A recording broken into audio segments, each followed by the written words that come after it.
ધોરણ 10 પ્રથમ પરીક્ષા માટે વિકાસ પરીક્ષાલક્ષી એસાઇનમેન્ટ 2025 નો આપણે અભ્યાસ કરી રહ્યા છીએ. વિભાગ ડી. નીચે આપેલા પ્રશ્નોના માગ્યા મુજબ ગણતરી કરી અને જવાબ આપો. જેમાં 8 પ્રશ્નોમાંથી આપણે ટોટલ 5 પ્રશ્નોના જવાબ આપવાના છે. પ્રશ્ન પૂછાશે 47 નંબરથી 54 નંબર સુધી અને દરેક પ્રશ્નના ગુણ છે 4 અને આ વિભાગ ટોટલ 20 ગુણનો પૂછાશે. જેમાં આજે આપણે પ્રકરણ 14 સંભાવનાનો અભ્યાસ કરી રહ્યા છીએ. ચાલો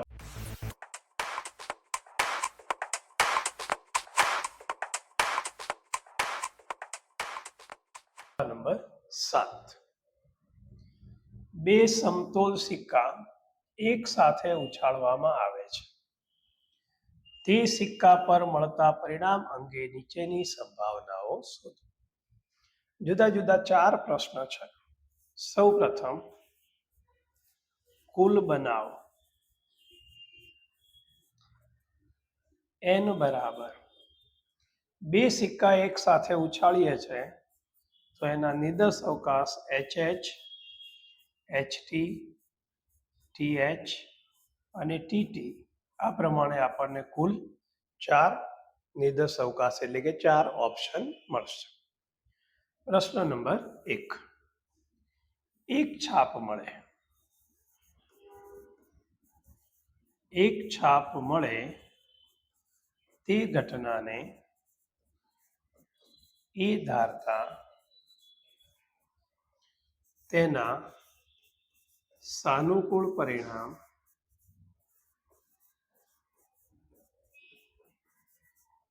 ચાલો એક છાપ વાળા કયા છે? HT અને TH. HT અને TH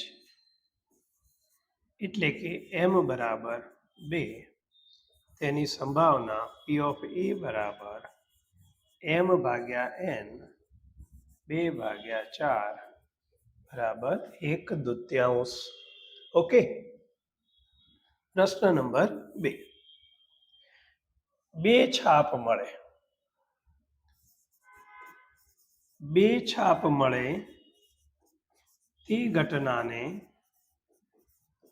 બી ધારતા તેના સાનુકૂળ પરિણામ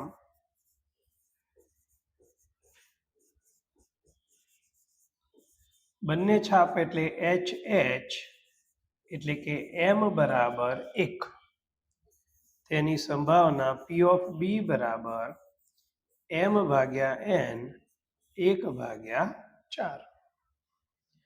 પ્રશ્ન નંબર 3. ઓછામાં ઓછી એક છાપ મળે. ઓછામાં ઓછી એક છાપ મળે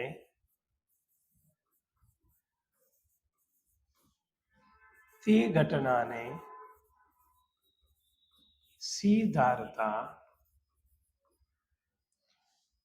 તેના સાનુકૂળ પરિણામ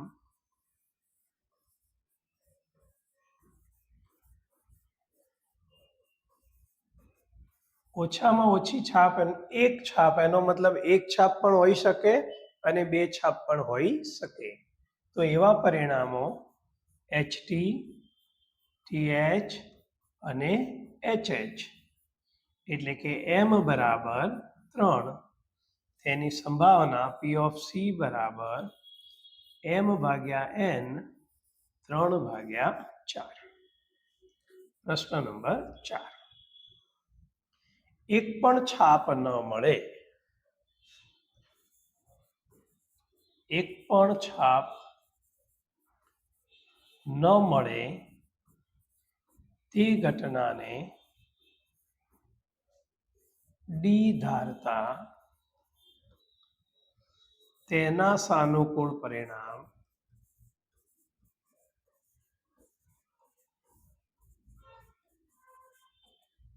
ચલો એક પણ છાપ નથી મેળવી એનો મતલબ શું થયો?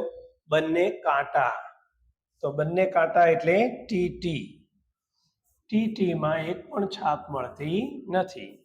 તો એમ બરાબર 1 અને એની સંભાવના પી ઓફ ડી બરાબર એમ ભાગ્યા એન 1/4. ચાલો.